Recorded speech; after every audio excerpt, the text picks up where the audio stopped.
Good morning everyone. রে study Galaxy চ্যানেলে আবারও সকলকে স্বাগত জানাই। ওয়েস্ট বেঙ্গল স্টেট ইউনিভার্সিটি যারা ফার্স্ট সেমিস্টারের ছাত্রছাত্রী, তোমাদের জন্য জার্নালিজম থেকে গুরুত্বপূর্ণ কিছু এমসিকিউ টাইপ কোয়েশ্চেন নিয়ে এলাম। চলো দেখা যাক কি কি প্রশ্ন আছে। প্রথমেই আছে, সংবাদের উপাদান হিসেবে নৈকট্যের গুরুত্ব কি? উত্তর হলো, সংবাদের উপাদান হিসেবে নৈকট্য সংবাদের গ্রহণযোগ্যতা বৃদ্ধি করে এবং পাঠকের আগ্রহ বৃদ্ধি করে ও সংবাদের সাথে মানসিক সংযোগ তৈরির মাধ্যমে পাঠক ও সংবাদ মাধ্যমের একটি নিবিড় সম্পর্ক তৈরি করতে সাহায্য করে। তারপরেই আছে, সাংবাদিকতায় বাইলাইন বলতে কি বোঝো? উত্তর হলো, সংবাদের শুরুতে বা শেষে যখন প্রতিবেদকের নাম এবং পদবি উল্লেখ করা থাকে তাকে বাইলাইন বলা হয়। এটি মূলত প্রতিবেদকের কাজের স্বীকৃতি। সাধারণত বিশেষ প্রতিবেদন বা অনুসন্ধানী খবরের ক্ষেত্রে কিন্তু এই বাইলাইন ব্যবহার করা হয়। উদাহরণ হলো দেখো, নিজস্ব প্রতিবেদক বা আরিফ আহমেদ, কলকাতা, এটাই কিন্তু আসলে বাইলাইন। এরপরে আছে ক্রেডিট লাইন কি? উত্তর হলো, যখন কোনো সংবাদ মাধ্যম অন্য কোনো সংবাদ সংস্থা বা উৎস থেকে তথ্য, ছবি বা ভিডিও সংগ্রহ করে প্রচার করে তখন সেই উৎসের নাম প্রকাশ করাকে ক্রেডিট লাইন বলা হয়। উদাহরণ হলো, সংবাদের পাশে ছোট করে লেখা থাকে রয়টার্স, আরও লেখা থাকে যেমন এএফপি বা পিটিআই, এগুলো কিন্তু সংবাদের পাশে লেখা থাকে ছোট করে। তারপরেই দেখো আছে, এমবার্গো বা সংবাদ প্রকাশে নিষেধাজ্ঞা বলতে কি বোঝায়? উত্তর হলো, কোনো সংবাদ বা তথ্য নির্দিষ্ট সময়ের আগে প্রকাশ না করার জন্য সংবাদদাতার পক্ষ থেকে যে সাময়িক নিষেধাজ্ঞা বা অনুরোধ থাকে তাকে কিন্তু এমবার্গো বলা হয়। এরপরে আছে, সংবাদপত্রে ডেডলাইন কাকে বলে? উত্তর হলো, সংবাদপত্রে ডেডলাইন বলতে সেই সর্বশেষ সময়কে বোঝায় যার মধ্যে একজন প্রতিবেদককে তার সংবাদ বা কপি জমা দিতে হয়। প্রতিটি সংবাদপত্রের একটি নির্দিষ্ট সময় মুদ্রণ বা ছাপানোর কাজ কিন্তু শুরু হয়।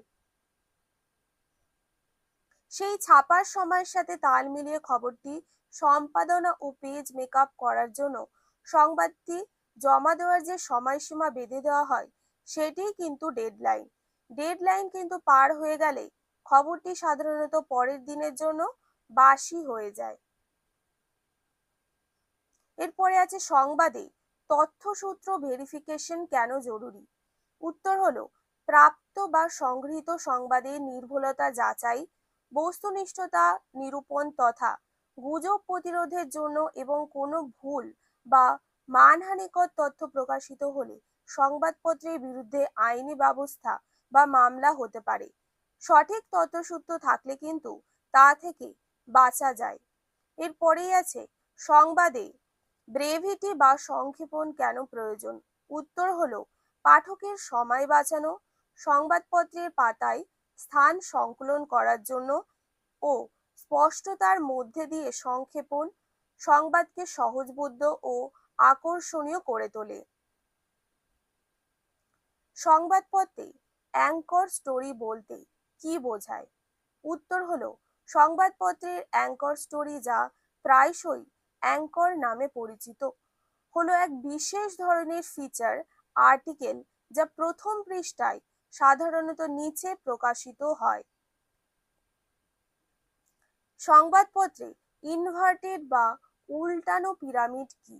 উত্তর হলো, উল্টানো পিরামিডটি হলো সাংবাদিকতার একটি মৌলিক কাঠামো যেখানে সবচেয়ে গুরুত্বপূর্ণ তথ্য যেমন কি, কে, কখন, কোথায়, কেন, কিভাবে প্রথম অনুচ্ছেদে অর্থাৎ সূচনা অংশে রাখা হয় এবং এরপর গুরুত্বের ক্রমানুসারে সহায়ক বিষয়গুলি বিবরণগুলি থাকে।